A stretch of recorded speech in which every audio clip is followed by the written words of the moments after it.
जय माता दी। श्री दुर्गा सप्तशती का 11वां अध्याय। देवताओं द्वारा देवी की स्तुति तथा देवी द्वारा देवताओं को वरदान।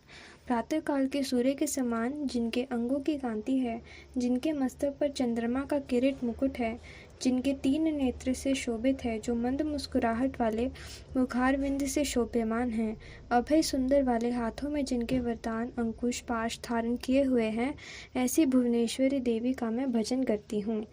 ऋषि बोले, देवी जी ने जब दैत्यराज महाअसुर शुंभ का वध कर दिया, तब इंद्र आदि सभी देवता अग्नि को मुख्य करके अपने मनोरथ सिद्धि के लाभ के लिए सभी दिशाओं में अपने मुख कमलों के तेज से प्रकाशित करते हुए कात्यायनी देवी की स्तुति करने लगे।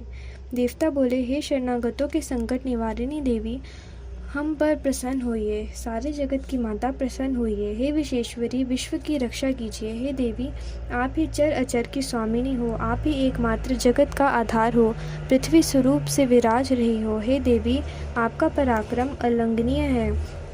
आप ही जो जल स्वरूप में स्थित होकर इस सारे विश्व को तृप्त कर रही हो, अनंत पराक्रम वाली आप ही वैष्णवी शक्ति हो, विश्व भर की परम बीज माया भी आप हो। हे देवी, आपने सारे जगत को मोहित कर रखा है। पृथ्वी पर आपकी प्रसन्नता से ही मुक्ति का लाभ होता है। हे देवी जी, विद्याएं आपका भेद है। जगत भर की स्त्री सब आपकी ही मूर्तियां हैं। हे जगदम्बे, आप अकेली ने सारे जगत को व्याप्त किया हुआ है। आपकी स्तुति क्या हो सकती है? आप तो स्तुति से परे हो एवं परावानी हो, जबकि आप सभी की आधार एवं स्वर्ग मुक्ति देने वाली हो। इसी से आपकी स्तुति हो गई है। आपकी स्तुति के लिए अन्य कौन सी उत्तम युक्तियाँ हो सकती है? सारे जनों के हृदय में बुद्धि रूप होकर आप ही स्थित हो। हे देवी, स्वर्ग एवं मोक्ष देने वाली नारायणी, आपको नमस्कार हो। कला काष्ठाकादिक रूप से अवस्थाओं को क्रम में बदलने देने वाली विश्व के संसार की शक्ति रूपा हे नारायणी देवी, आपको नमस्कार हो। हे देवी, आप सभी मंगलों को देने वाली मंगला हो, सभी अर्थों को सिद्ध कराने वाली शिवा हो, शरणागत रक्षक हो, 3 नेत्रों वाली हो। हे गौरी नारायणी, आपको नमस्कार हो। आप ही सृष्टि स्थिति एवं संहार करने में सनातनी शक्ति हो।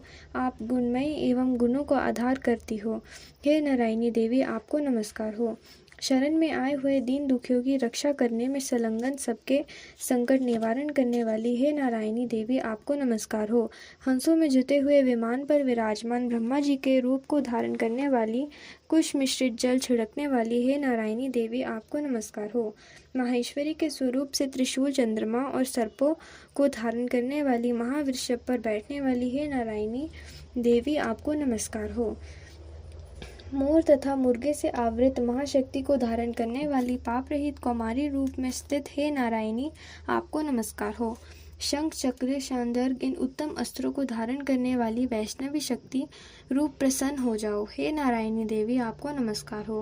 हाथ में भयंकर चक्र धारण किया हुआ, दाढ़ों पर पृथ्वी उठाए हुए वाराह धारिणी शिवे नारायणी, आपको नमस्कार हो।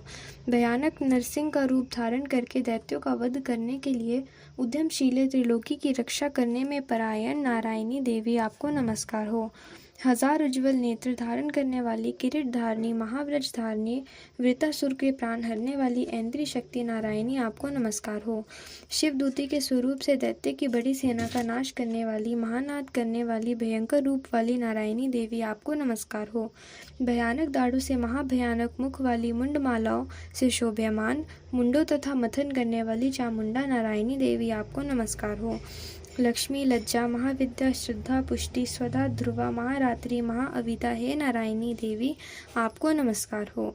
मेधा, सरस्वती, बरा, ऐश्वर्य रूप पार्वती, महाकाली, संयमशीला, सर्व स्वामिनी हे नारायणी देवी, आपको नमस्कार हो। सर्व स्वरूपा, सर्व ईश्वरी, सभी शक्तियों से संपन्न हे दुर्गा देवी, सभी के भयों को से रक्षा करो। हे देवी, आपको नमस्कार हो।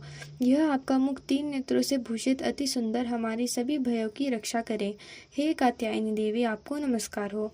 हे भद्रकाली, सभी दैत्यों का नाश करने वाली, भड़कती हुई अग्नि की ज्वालाओं से महाभयानक आपका त्रिशूल हमारी भय से रक्षा करे। आपको नमस्कार हो। हे देवी, शब्द द्वारा सारे जगत को व्याप्त करके जो दैत्यों का तेज हरण कर देता है, वह आपका घंटा जैसे माता अपने पुत्रों को पाप से बचाती है, वैसे ही हमारी रक्षा करे। हे चंडिके, आपके सुंदर हाथों में तलवार जो असुरों के खून तथा चर्बी से लथपथ हो रही है, वह हमारा मंगल करे। हम आपको प्रणाम करते हैं। हे देवी, जब आप प्रसन्न होती हो तो सभी रोगों को नष्ट कर देती हो। आप क्रोध करने के सभी मनोरथ एवं कामनाएं नाश करती हो। आपके आश्रित पुरुषों पर कोई कभी भी संकट नहीं आता, अपितु आपको आश्रित पुरुषों दूसरों को भी आश्रय देते हैं। हे देवी, आपने जो आज इन धर्म द्वेषी महादैत्यों का क्षय किया है, उसमें आपने स्वरूप के अनेक शक्ति रूपा की विभक्ति करके किया है। हे अंबिके, आपके सिवाय और दूसरा कौन ऐसा कर सकता है? विद्याओं के विचारों में दीप करूप शस्त्रों द्वारा वेद वाक्य में आपके सिवाय और किसका वर्णन आता है, और ना आपके सिवाय कोई दूसरी शक्ति में जो इस विश्व को अज्ञान रूप भयानक अंधकार से पूर्ण ममता रूपी गड्ढे में भटका रही है। जहाँ राक्षस हो वहाँ कठोर विष वाले सर्प हो, जहाँ शत्रु हो वहाँ पर डाकुओं का दल आ जाए, वन में आग लह रही हो एवं समुद्र के मध्य में जहाँ दावानल हो, वहीं उपस्थित होकर आप ही विश्व की रक्षा कर लेती हैं। हे विश्वेश्वरी, आप विश्व की रक्षा करती हो, विश्व रूपा होकर विश्व को धारण करती हो। आप विश्वेश्वरी से भी वंदनीय हो। जो पुरुष भक्ति पूर्वक आपको प्रणाम करते हैं, वे विश्व के आश्रय हो जाते हैं। हे देवी, जिस प्रकार इस समय दैत्यों के वध से तुरंत हमारी रक्षा करे, इसी प्रकार नित्य ही हमें शत्रुओं से भी भय से बचाइए। प्रसन्न होजिए और जल्दी से सारे जगत के पाप नष्ट करिए। पापों से उत्पन्न महामारी आदि उपद्रव भी दूर हो। हे देवी, विश्व भर के दुख दूर करने वाली, प्रणाम करने वाले हम पर प्रसन्न होइए। तीनों लोकों के निवासियों की स्तुति की गई मातेश्वरी, सब लोगों को वर दीजिए। देवी बोली, हे शरणागत, मैं वर देने को तैयार हूँ, मनचाहा वर मांग लो। संसार का उपकारक वर मैं अवश्य देती हूँ। देवता बोले, हे सर्वेश्वरी, आप त्रिलोकी की समस्त बाधाएं शांत करें और इस प्रकार हमारे शत्रुओं का भी नाश करते रहे।